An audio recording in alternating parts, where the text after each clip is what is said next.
আসসালামু আলাইকুম। আমি মুক্তা। জীবনের ডায়েরি ইউটিউব চ্যানেলে আপনাদেরকে আরও একবার স্বাগত জানাই। দূরে এবং কাছে, দেশ এবং দেশের বাহিরে যে যেখান থেকে ভিডিওটি দেখছেন, আশা রাখি সবাই ভালো আছেন এবং নিরাপদে আছেন। আলহামদুলিল্লাহ, আমরাও বেশ ভালো আছি। সুন্দর একটা সকাল শুরু করলাম আপনাদেরকে সাথে নিয়ে। ঘুম থেকে ওঠার পর সর্বপ্রথম আমার কাজ হয় বারান্দায় যাওয়া, কিছুক্ষণ দাঁড়িয়ে থাকা, গাছগুলোকে একটু যত্ন নেওয়া, পানি দেয়া। তারপরে ফিরি সংসারের কাজে। আমার বারান্দায় কিছু ফুল এসেছে, দেখতে ভীষণ ভালো লাগে। যখন বারান্দায় কিছু না কিছু ফুল ফোটে তখন দেখতে অনেক ভালো লাগে। আর আমি তো বারান্দায় বারবার যেয়ে তাকিয়ে থাকি।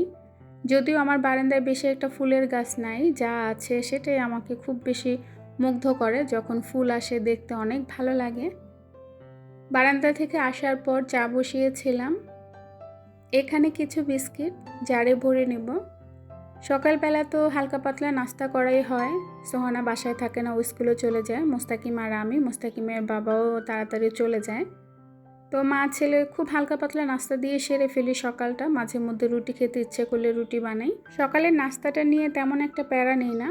মোস্তাকিমকে স্কুলে দিয়ে আসার আগে কিছু ভাত খাইয়ে দিই, যাতে ও 2টা পর্যন্ত, 2:30টা পর্যন্ত থাকতে পারে। নাস্তা খেলে তো আরেক ভাত খেতে চায় না, তাই চেষ্টা করি হালকা পাতলা একটু নাস্তা দিয়ে তারপর স্কুলে যাওয়ার আগে ভাত খাইয়ে দিতে। তো আমার সংসারের কাজ শুরু করলাম। 3 ঘন্টার টার্গেট নিয়ে সংসারের কাজে নেমেছি। আজকে অনেক কাজ করব, সেই সাথে আপনাদের সাথে শেয়ার করব। আশা করি ভিডিওটা জুড়ে আমার সাথেই থাকবেন। এইখানে শুটকিগুলো কিন্তু পুরোপুরি শুকানো শেষ।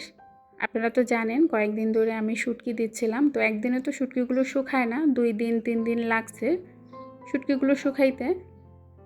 শুকানোর পর এখন একটা জারে ভরে আমি নর্মাল ফ্রিজে রেখে দেবো। আর কিছু শুটকি আজকে ভর্তা করে খেয়ে দেখব যে শুটকিগুলো কেমন লাগে ভর্তা করে খেলে। যেহেতু হাতে বানানো শুটকি, তো আশা করি শুটকিটা খেতে ভালো লাগবে। জারে ভরে শুটকিটা এখন ফ্রিজে তুলে রাখবো। আর এই কয়টা শুটকি রেখেছি, দুপুরে ভর্তা বানাবো। দুপুরে যা যা রান্না করব সেটা আমি অলরেডি নামিয়ে ফ্রিজ থেকে রেখেছি। পুরো ঘরটর গুছিয়ে পরিষ্কার করে রান্না করব, আর রান্নার পাশাপাশি কিছু কাজ করব। প্রতিদিন আমি যেই নিয়মে কাজ করি আর কি, বাচ্চাদেরকে স্কুলে পাঠিয়ে আমি তো ঘরে একাই থাকি, ওই একা সময়টা আমি সবসময় কাজে লাগাই।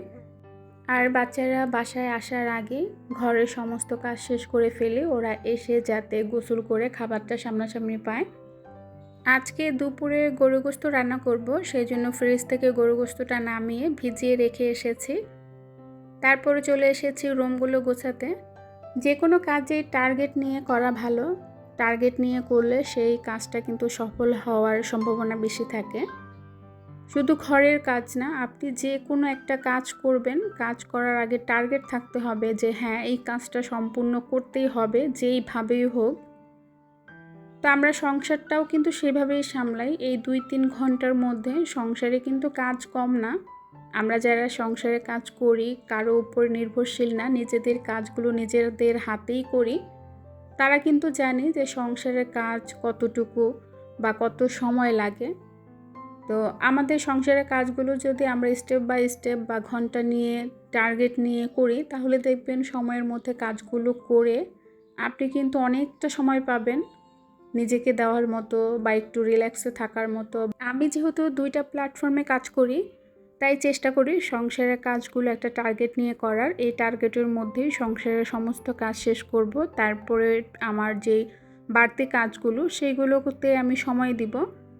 তো ঘরটর গুছিয়ে ফেলেছি, আমাদের রুমটাও আমি অফ ক্যামেরায় গুছিয়েছি। তো এত কিছু দেখাতে গেলে পুরো ভিডিওটা বড় হয়ে যাবে। এমনিতে আমার আজকের ভিডিও বড়, সেই জন্য ভিডিওর শুরুতে কোনো ইন্ট্রো দেওয়া হয় নাই। 2 চুলায় রান্না বসাবো, তাই সব কিছু রেডি করে ফেলেছি, কিন্তু গ্যাস এখনও পুরোপুরি আসে নাই। তাই ভাবলাম বসে না থেকে গরু গোশতটা বসিয়ে দেই। তাই মশলাটা কষিয়ে গোশতটা দিয়ে দিলাম।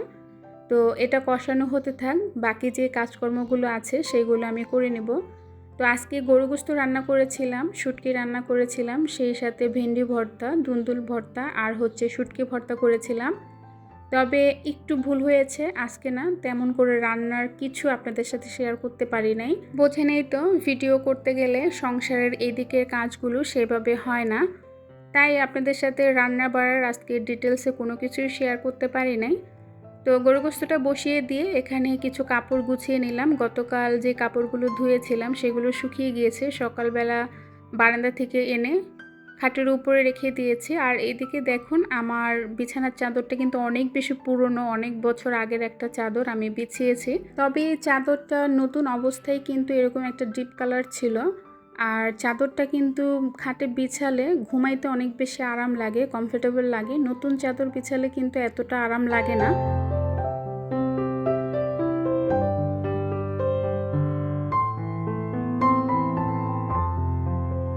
কাজের ফাঁকে এসে কিছুক্ষণ পরপর গরু গোস্তটা নাড়া দিয়ে যাচ্ছি, যাতে নিচে মশলাটা লেগে না যায়। আর যেহেতু অল্প গ্যাস, এই অল্প গ্যাসে কিন্তু গরু গোস্তটা কষিয়ে রান্না করতে বেশ ভালোই লাগে। কুরবানি ঈদের পর থেকে মোটামুটি গ্যাস আমরা ভালোই পাচ্ছি, তাই সেইভাবে আর প্রেসার কুকারে গরু গোস্তটা রান্না করি না, এইভাবে একটু সময় নিয়ে কষিয়ে রান্না করি। প্রেসার কুকারের গরু গোস্ত রান্নার স্বাদটা অন্যরকম, আর এইভাবে কষিয়ে রান্না করার স্বাদ কিন্তু অন্যরকম, দুইটা দুই রকম স্বাদ।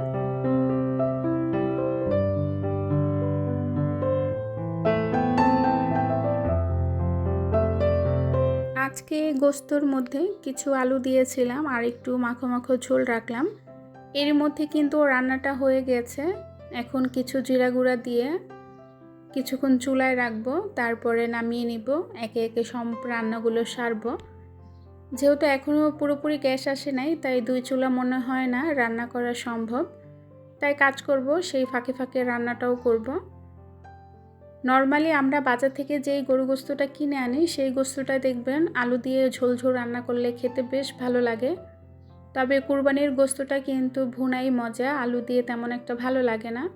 এটা আমার কাছে মনে হয়, জানি না আপনাদের কাছে কেমন লাগে। তো এইদিকে ভেন্ডি ভাজিটা বসিয়ে দিলাম। আজকে অনেকটা আইটেম রান্না করেছি, কারণ আগামীকালের রান্নাটাও আমি আজকে সেরে নেব, যেহেতু আপনাদের সাথে ভিডিও শেয়ার করব। আর এখন আমি অনেকটা দিন গ্যাপ দিয়ে তারপর ভিডিও শেয়ার করি, তাই ভাবলাম আগামীকালের রান্নাটা আমি আজকে করে রাখবো, যাতে আগামীকাল দুপুর পর্যন্ত এই রান্নাতেই আমার চলে যায়।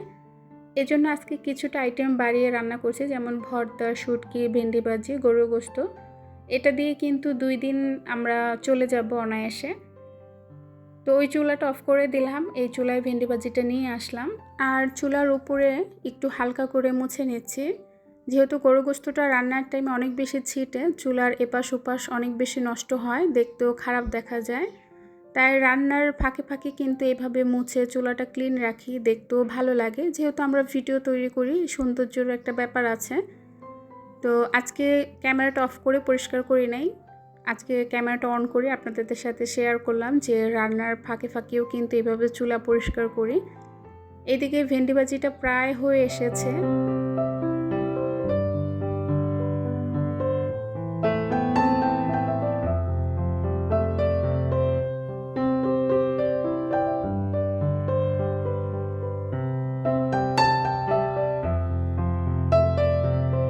ভেন্ডি ভাজিটা হয়ে যাওয়ার পর দুন্দুল বসিয়ে রেখেছি, কারণ দুন্দুলে কিন্তু অনেক বেশি পানি উঠে যায়, আর যেহেতু গ্যাস অল্প, সময় লাগবে। তাই ভাবলাম এই সময়টা বসে না থেকে আমার এই যে মানি প্ল্যান্টের গাছটা, এই গাছের একটা কাটিং করি।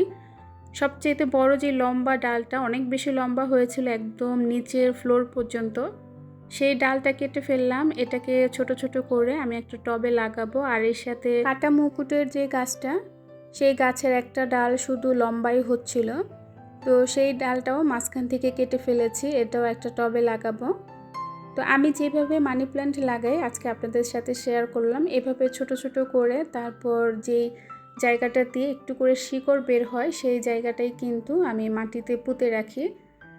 গতবার আমি এভাবে লাগিয়েছিলাম, মাশাআল্লাহ আমার গাছটা অনেক বেশি ঝোপালো হয়েছে। আমি যেই গাছটা, মানি প্ল্যান্টের যে গাছটা সবসময় ঘরে রাখি, সেই গাছটা কিন্তু অনেক বেশি ঝোপালো হয়েছে। গাছ লাগাতে আমার বরাবরই ভালো লাগে, তবে বারান্দা যেহেতু ছোট, তাই রাখার জায়গা নেই, সেভাবে গাছ আনতেও পারি না, রাখতেও পারি না। আমার অনেক বেশি শখ আমি বারান্দায় একটা বাগান বিলাস কিংবা বেলি ফুল আনবো, তবে এইগুলো রাখা যেহেতু একটু কষ্ট, জায়গা বেশি লাগে, তাই আনা হয় না। আমার বারান্দাটা একদমই ছোট, জায়গা কম, এখানে এইসব এই ধরনের গাছগুলো রাখা সম্ভব না। অল্প আলোতে, অল্প বাতাসে, অল্প রৌদ্রে যেই গাছগুলো হয় সেই গাছগুলো আমার বারান্দায় আছে। তো এই গাছটা কেটে ফেললাম, এটা অনেকগুলো আছে তাই ভাবলাম এই টবটা খালি করে ফেলি, এটার মধ্যে কাঁটামুকুর গাছটা লাগিয়ে দেই। এই রিও প্ল্যান্টটা কিন্তু খুব সুন্দর, নিচের অংশটা বেশি ভালো লাগে, তবে এটা যেহেতু অনেক বেশি লম্বা হয়ে গিয়েছে তাই গাছটা কেটে ফেললাম। এখন মাটিগুলো একদম নরম করে তারপর কাঁটামুকুটের গাছটা লাগিয়ে দিয়েছি। আর এই পাশে পদ্মলিকার কাটিং করলাম। 2টা পদ্মলিকার ডাল আমি কুড়িয়ে এনেছিলাম, সেখান থেকেই কিন্তু এই গাছগুলো করেছি। পদ্মলিকাও কিন্তু খুব তাড়াতাড়ি বেড়ে ওঠে আর অনেক বেশি ফুল হয়, এজন্য কিন্তু এই গাছটা ভীষণ ভালো লাগে।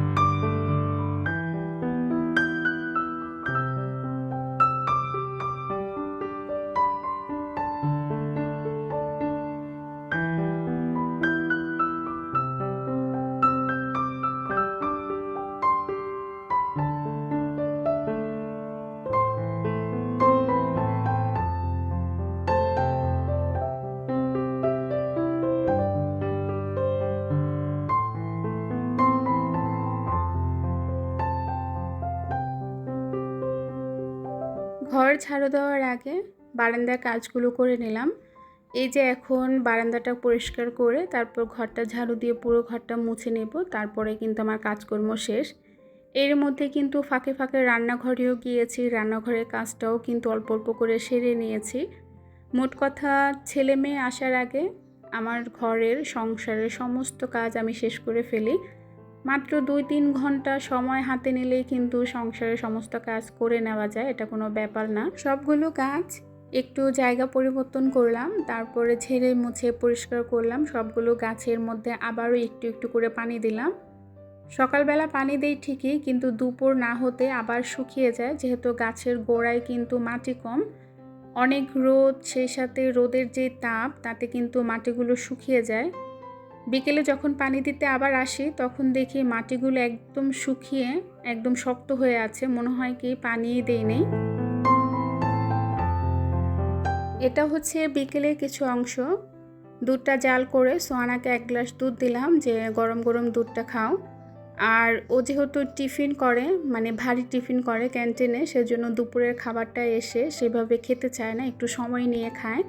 আবার দেখা যায় এই দুধ যদি সন্ধ্যার টাইমে দেই তাহলে রাতে ভাত খেতে চায় না, ও অনেক বেশি ঝামেলা করে খাবার নিয়ে। তো সন্ধ্যার পরে একটু পাস্তা রান্না করছিলাম।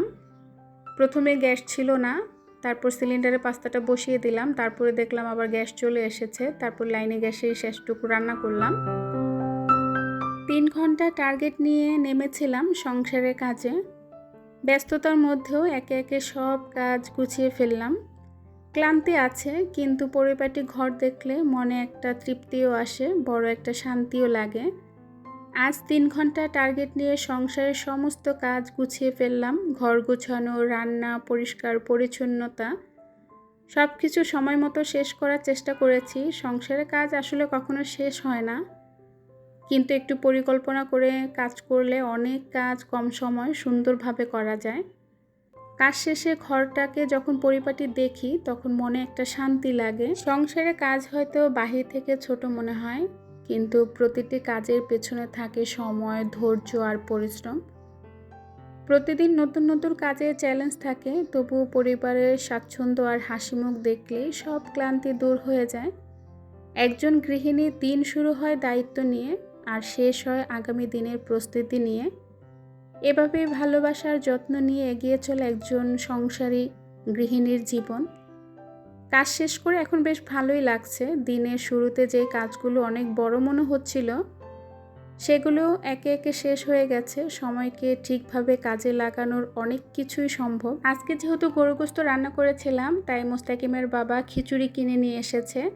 তো আমাকে তো বলে নাই যে খিচুড়ি নিয়ে আসবে, তাহলে আমি ভাত রান্না করতাম না, আমি তো অনেকগুলো ভাত রান্না করে ফেলেছি।